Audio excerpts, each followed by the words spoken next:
Hello everyone and welcome back yet again to the GSMC Fantasy Sports Podcast, brought to you as always by the GSMC Sports Network. My name is Christopher Shepard. Thank you all for tuning in. Sorry for this late start here, a little bit of technical issues. I am working with a new laptop. It is its debut, so bear with me if any problems ensue throughout the show, but we go on as we have to do here in this kind of business. But for our Monday show, we should have a great show ahead for you guys today. Starting off with a Monday Night Football preview, a game between the Bills and Jets with huge AFC East implications. Going to go over my fantasy stars of both the NFL and college football weekends. Going to be doing my bold fantasy predictions, my don't be surprised if segment, if you will. And I'll round it off starting with my positional rankings with the QBs. But before we get into any of that, I do want to remind you all yet again that if you do feel so inclined, like, follow, and subscribe to the show on the network for more short content from us. It's not just all about the podcast. We do have short content there for you guys to enjoy. Small videos that we post talking about our shows. But if you do want to interact and contribute to the show more directly throughout its duration, please make yourselves available to the Super Chat. Wrong kind of image there. Super Chat, Super Thanks, and Super Stickers features here on YouTube. They're a great way to interact with the show and the network as a whole here, and they also make the show much better, your interactions and comments here. But without further ado, let's jump right into today's show here. One second. I do want to, there we go, so you can see my face. Sorry about that to those who did not see it. But without further ado, let's jump right into today's show, starting off with our Monday Night Football preview here between the Bills and the Jets. It's a massive game, like I said, huge AFC East implications. Winner takes first place. Now, this is a game that, in terms of both of these teams, is going to tell us a lot about how they're going to project for the rest of the season, especially into the postseason as well. Let's start off with the Bills, though, in this game before we get into any betting previews. Let's preview the teams playing this game as well. Let's start off with the Bills.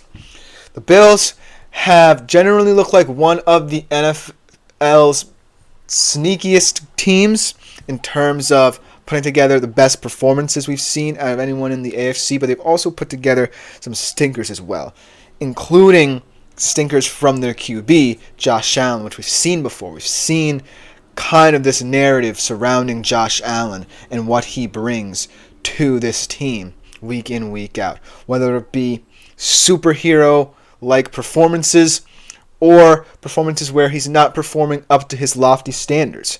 And so that's kind of where this iteration of the Bills stands after 5 or so weeks. And they come into tonight's game, yes, as the presumptive AFC East favorite. But if they lose this game, they certainly can, because not for nothing they are banged up. I feel like a lot of luster surrounding this team is going to be lost.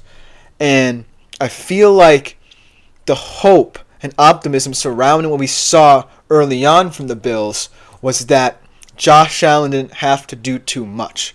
Now, though, with a lot of offensive injuries in this system, you're now seeing Josh Allen becoming a little bit of a shell of himself in certain moments. Without certain players, he simply has not been performing up to par, and that has led to the detriment of this team. For example, a couple weeks ago against Baltimore, when he loses his top receiver, Khalil Shakir, to injury, he doesn't necessarily look like himself. So this game is highly integral to see which kind of version of Josh Allen we are going to get. Are we going to get the guy who can deliver now, or are we going to get the guy who is going to underperform yet again on the biggest stages? On the Jet side of things, perhaps the craziest week so far of any footballing organization in the NFL. Firing Robert Saleh, hiring Jeff Ulbrich, their former defensive coordinator, as the interim head coach, and then him demoting Nathaniel Hackett, kind of stripping him of his play calling duties and promoting quarterbacks coach Todd Downing to play calling and technically offensive coordinator duties himself.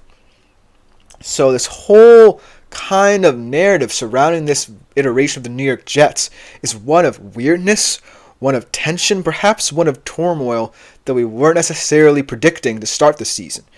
To start the season, we were kind of predicting that the Jets would be in and around the AFC East, if not playoff race in the AFC. We weren't predicting that it would come in such a weird manner because, yes, if they win this game, they are first place in the AFC East. But at what cost will it come to this team? Because if you want my opinion about this move, as we get a comment here from Will Casper. Welcome to the show, Will Casper. Talking about his fantasy football team. I am 5-0 and have a lot of wide receivers with Amon-Ra St. Brown, Cooper Kupp, Jaden Reed, Mike Evans, Brandon Ayuk, and Tank Dell.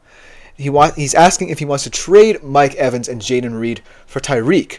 If not, I have to keep 3 of those guys on my bench. Well, I feel like that trade is a non-starter because Mike Evans and Jaden Reed right now actually have quarterbacks. And Tyreek Hill does not. And I have no hope in the Dolphins' offense if there's no sort of consistent quarterback play to supplement it. So that being said, I think that this is a trade that you should not go through with. I think you need the wide receiver depth going forward, especially with all the injuries at the position, because you never know when you're going to need a guy who's a solid replacement for you. So keeping both Evans and Reed, who A, get perhaps the most targets on their respective teams, and B, actually have competent quarterback play, would be wise of you. I feel like going out and getting Tyreek is not that, important for the outlook of your wide receiver room. I understand that you might want to kind of push away the quote-unquote dead weight, but I find having an overload at one certain position important should that position be ravaged by injury. So that's just my advice to you, but good luck to you in this trade and in your fantasy football exploits, my friends, and welcome to the show, Will, as he has awesome. Thanks, man. I appreciate it. Thank you, Will, for your comment. But getting back to this Monday Night Football game, let's talk about the Jets a little bit more. I kind of feel like, not for nothing, this move could project to be positive because it could have been Robert Saleh that was holding this team back because we didn't necessarily see the spark and creativity we wanted out of the Jets' offense early on. We saw a lot of inconsistencies, and we saw that Aaron Rodgers struggled getting the football to certain star players already there. Yes, he's worked in Allen Lazard pretty well into this offense, and he's liking Mike Williams and his importance to this team.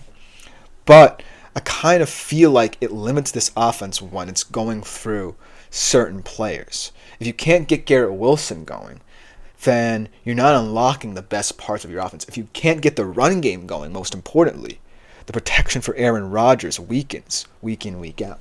And so that's why I feel like the Jets need a cultural change, needed an identity shift, but demoting Nathaniel Hackett, if you're the Jets organization, kind of feels a little bit not necessarily the best of decisions because that's Aaron Rodgers' guy, but I get it.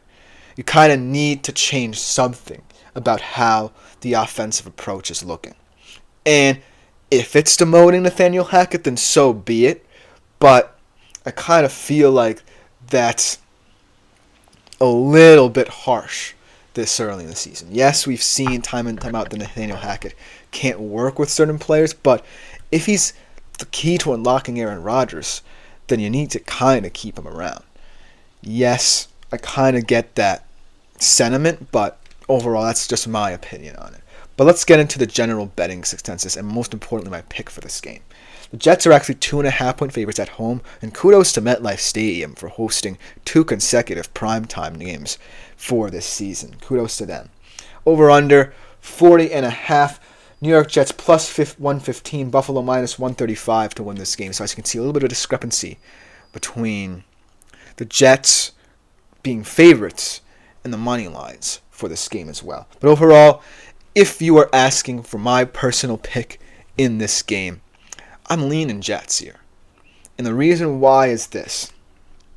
When I look at the Buffalo Bills, I see a team that, as of right now, knows that its best football comes from health. And this is not a healthy football team right now on either side of the football. We haven't even talked about both of these teams' defenses, and the Bills one is the most ravaged out of these two teams. You have no such depth in your linebacker room outside of the two guys you have injured. You lost Matt Milano for this season as well, so that's a non-starter. Your secondary is very much devastated with injuries. And then when you go to the offense, James Cook could be out for tonight's game. Khalil Shakir has been injured this season. And so you add all of these things up, and it leads me to wonder how the Bills can sustain what they're trying to build under Joe Brady if there's no kind of health and consistency in this roster. On the Jets side of things, yes, you have to wonder how they'll look in the first place with the new head coach and the new play caller on the offensive side of the football, but there's just a little bit more optimism to them if you actually think about it, because they diagnosed a problem that they had, and we're going to have to find out and see if that problem was the correct problem to diagnose tonight. But being proactive about it shows that the Jets want something out of the season, and they're taking advantage before their most important game of the season to date. A lot of people might call it weird, but I call it as it is.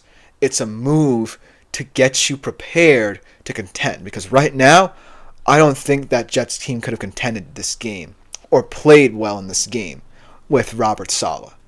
And I think that we're going to see that similar reaction in the Jets players playing more freely in tonight's game, taking advantage of a very decimated Bills roster. But that's just my opinion. Let me know what you think in the comments. But coming up next, we're going to be talking about my NFL Fantasy Stars of the Week, and a lot of different guys having good games that I want to get to. So we'll be right back after this short break.